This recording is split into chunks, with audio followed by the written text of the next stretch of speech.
कर्नाटकमध्ये एक असं ठिकाण आहे जे त्याच्या अद्भुत इतिहास आणि स्टोन स्कल्पचरसाठी प्रसिद्ध आहे.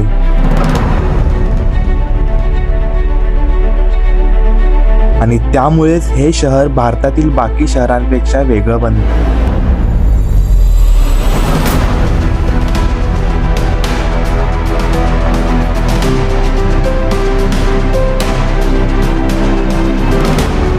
विजयनगर साम्राज्याची राजधानी असलेले हे शहर, जे एकेकाळी सोने, हिरे बाजारासाठी प्रसिद्ध होते, पण 1565च्या बॅटल ऑफ तालिकोटामध्ये या शहराला लुटले गेले. तरी हे शहर आजही त्याच थाटात वसले आहे. मी बोलत आहे रामायणातील किष्किंधा शहराबद्दल, म्हणजेच हम्पी.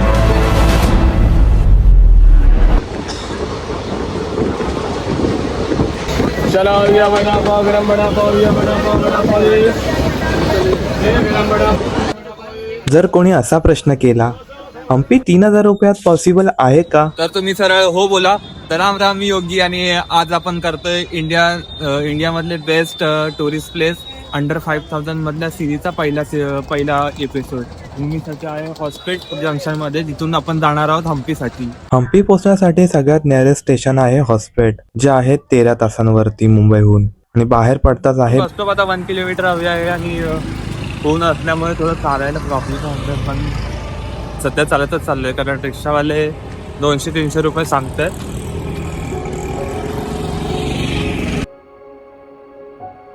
पंधरा मिनिटात चालून मी पोहोचलो आता बस स्टॉपला. हे आहे हॉस्पेटचे बस स्टॉप. हम्पीकडे जाण्यासाठी बसेस प्रत्येक अर्धा 1 तासानंतर उपलब्ध आहेत, ज्याचे तिकीट आहे 20 रुपये. बसचा ट्रॅव्हल माझ्या प्रत्येक ट्रिपमध्ये होतो, पण यात असं वाटलं जसं मी एकदम टाइम ट्रॅव्हल केलाय एका नवीन शतकामध्ये. मोठमोठे डोंगर आणि नारळाची झाडे बघत मी पोचले विरूपाक्ष मंदिराच्या एकदम समोर. सुरुवातीला नॉर्थ हम्पी बघून उद्या इकडे येणार आहे. हे आहे विरूपाक्ष मंदिर. अंजनारी पर्वत को जाने का रहता? कितने लोग हैं? 2 ही जन. अंजनाद्री पर्वत देख के बता के बुला लेके आना. नहीं, उधर ही रहने का है. तुम ड्रॉप करना उसको. खाली ड्रॉप करना. ड्रॉप 800 होता है. कितना रहता? 800. 800 रुपये. दूर रहता? हाँ दूर है 25 किलोमीटर. 25 किलोमीटर है सर. बस नहीं जाता उधर? नहीं जाता सर, इधर से अंजनाद्री को ड्रॉप नहीं है, कोई भी बस नहीं जाता. आता थोडी चौकशी करून मला हे समजलं आहे. अंजनारी पर्वतसाठी जाण्यासाठी हा एकदम सोपा मार्ग आहे. इथून बोट करा 20 रुपयाची, जे विरूपाक्ष टेम्पलच्या एकदम मागच्या साईडला आहे, आणि इथून मग रोड क्रॉस करून पुढे मग अंजनारी पर्वतच्या इकडे थोडं चालायचं आहे.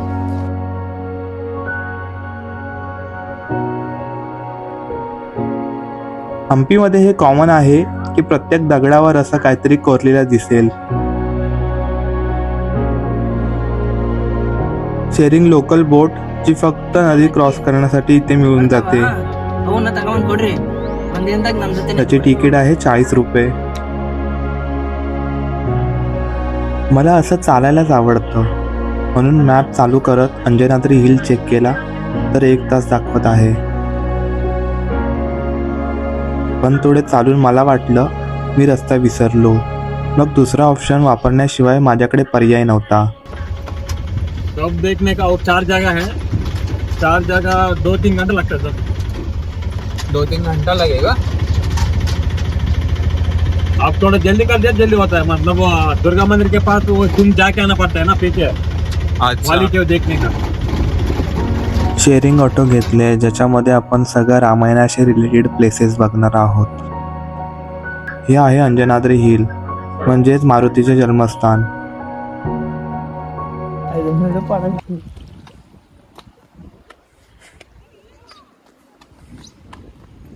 अरे मी तर पडणारच आहे इथून.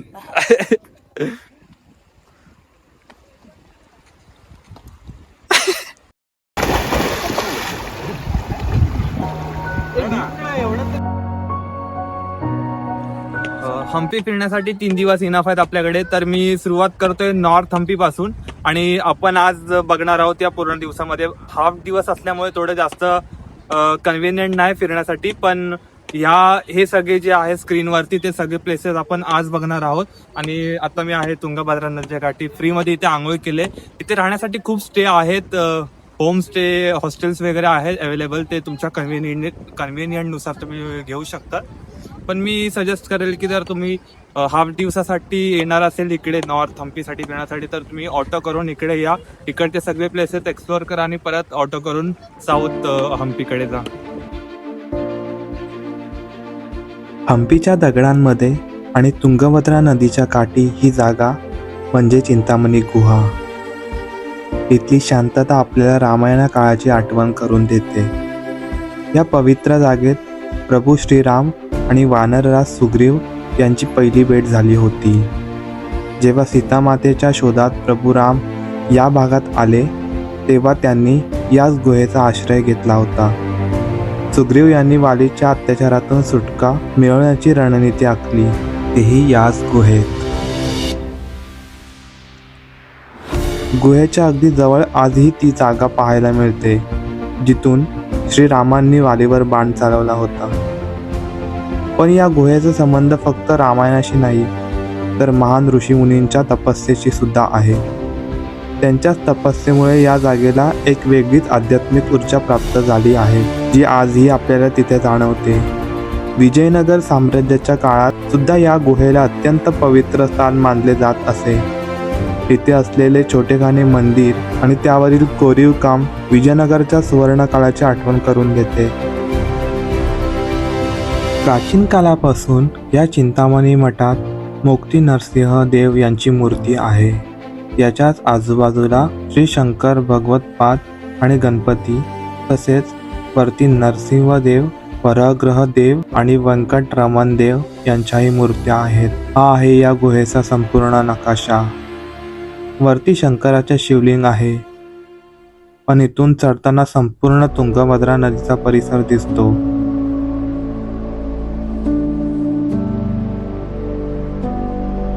हे एखाद्या चित्रासारखेच वाटते.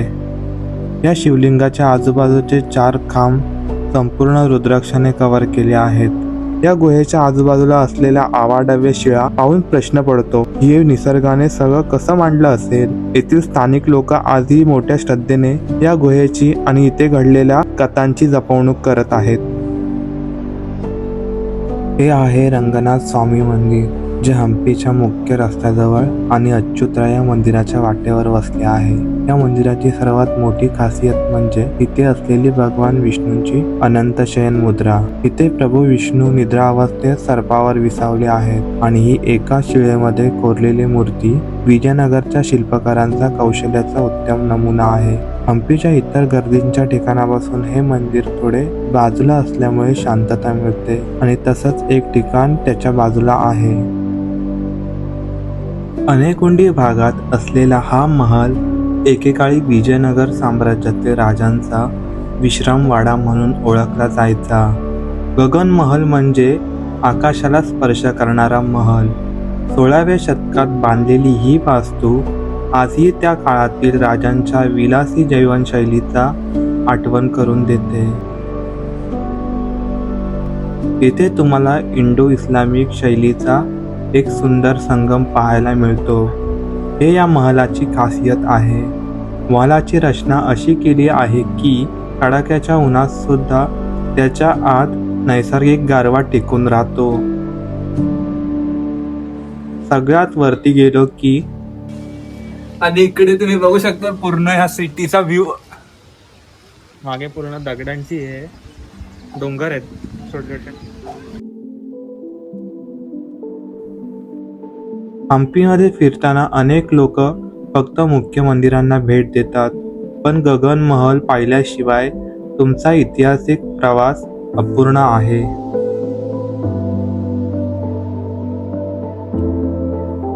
आता आपण चाललो आहोत याच्याच इथून 15 मिनिटावर असलेल्या दुर्गा माता मंदिराकडे.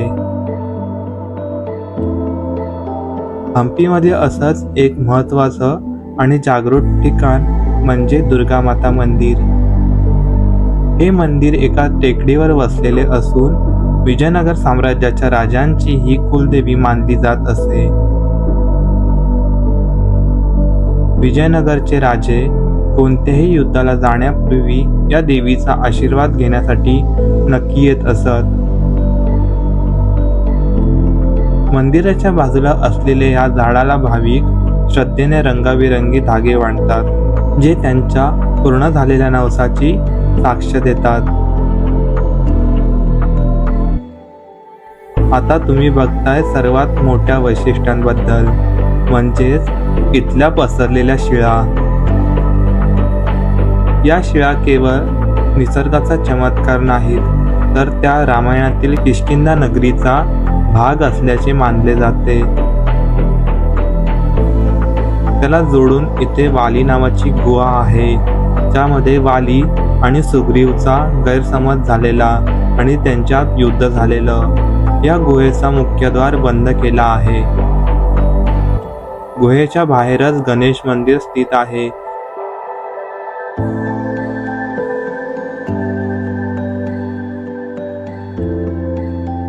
त्यासोबतच खाली उतरताना दर्शन होते 12 ज्योतिर्लिंग असलेले मंदिर आणि ग्रहांचे, जे काळ्या पाषाणात कोरले आहे.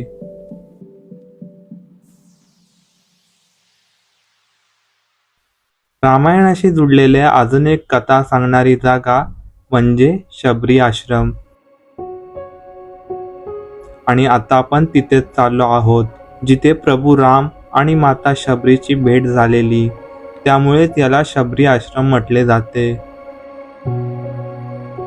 ऋषमुख पर्वताच्या पायथ्याशी हा परिसर, जिथे माता शबरी प्रभू श्रीरामांची वाट पाहत अनेक वर्ष तपश्चर्या करत होत्या आणि शबरी मातेने प्रभू रामांना दिलेली बोरं याच आश्रमाच्या परिसरात चाकून पाहिली होती, जेणेकरून प्रभू रामांना फक्त गोडच फळं मिळावीत. शबरी आश्रमाच्या अगदी जवळच असलेले पंपा सरोवर हे हिंदू धर्मातील 5 अत्यंत पवित्र सरोवरांपैकी एक मानले जाते. पार्वतीने भगवान शिवला प्रसन्न करण्यासाठी तपश्चर्या केली, तेच हे सरोवर. आणि श्रीराम सीतेच्या शोधात होते तेव्हा त्यांनी या सरोवराच्या काठावर विश्रांती घेतली होती.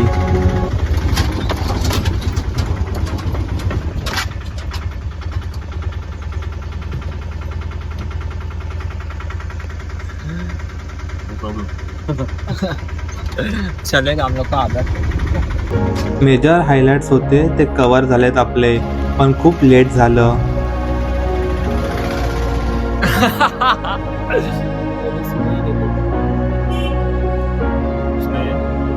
नहीं है यार.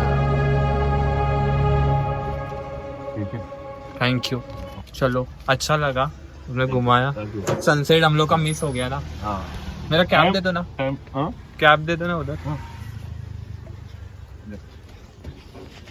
अब बैग रखने वाला हो गए तो इधर दुकान के पास रख के जाओ.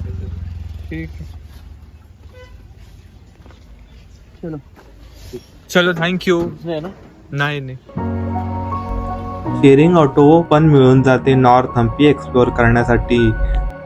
दिवसाचा शेवट मारुतीच्या दर्शनाने करू. आता माझ्या समोर जे आहे ते मुख्यद्वार आहे अंजनाद्री हिलचं. भक्ती आणि निसर्ग याचा अद्भुत संगम म्हणजे हे अंजनाद्री पर्वत. असे मानले जाते की हे शिखर म्हणजे साक्षात पवनपुत्र हनुमानाचे जन्मस्थान आहे. सुरुवातीला प्रभू रामांचे दर्शन करू आणि पवनपुत्र हनुमानाचे आणि सुरुवात करू चढायला. हा प्रवास थोडा थकवणारा नक्कीच आहे, पण चढताना दिसणारे हम्पीची विहंगम दृश्य तुमचा थकवा नक्कीच कमी करेल. माता अंजनीने याच पर्वतावर तपश्चर्या केली होती, म्हणूनच याला अंजनाद्री असे नाव पडले. या शिखराच्या टोकावर पोहोचण्यासाठी तब्बल 575 पायऱ्यांचा चढ चढावा लागतो. अंजनाद्री हिलची सर्वात मोठी खासियत म्हणजे इथला सूर्यास्त. अनेक प्रवासी फक्त हा सूर्यास्त पाहण्यासाठी तासनतास त्या शिखरावर बसून राहतात.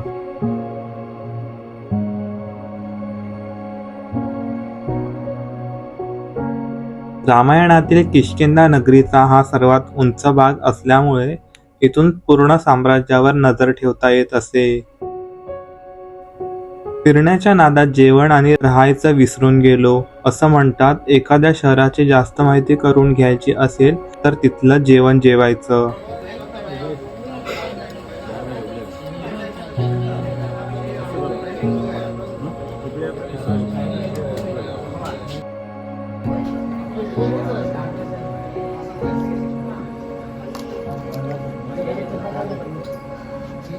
तर हम्पीचा पहिला एपिसोड म्हणजे आता संपला आणि आम्ही लोकांनी जस्ट डिनर केलाय. दिवसातून आत्ता खाल्लं आम्ही लोकांनी पोटभर, ते पण मागे होतं हॉटेल त्याच्यामध्ये. पण आता एक प्रॉब्लेम झालाय की आम्हाला रूम नाही मिळत आहे. अशा सुमसम रस्त्यावरती आम्ही लोक आता रूम शोधतोय, पण पॉसिबिलिटी थोडी कमी आहे रूम बघायची. मी तो विचार करतो इथेच राहू सकाळपर्यंत, मग इथूनच सनराईज बघायला पुढच्या प्लेसवरती जाऊ. कधीतरी आपण जे ठरवतो त्याच्या एकदम विरुद्ध होतं आणि हे माझ्यासोबत नेहमीच होतं. लॉंग वीकेंड असल्यामुळे हॉटेल्स बुक होते सगळे. समोर आहेत त्यांच्याशी बोलताना एक सोल्युशन मिळालं आणि म्हणाले राहा आमच्यासोबत. पार्किंगला गाड्या लावणारे ते त्यांच्यासोबत जमिनीवर झोपायचं. तर मीच हा विचार करत बसलो तर पुढचा ब्लॉग कसा येणार हम्पीचा. तर ही स्टोरी इथे नाही संपत, ही स्टोरी आपण पूर्ण करूया उद्याच्या एपिसोड मध्ये.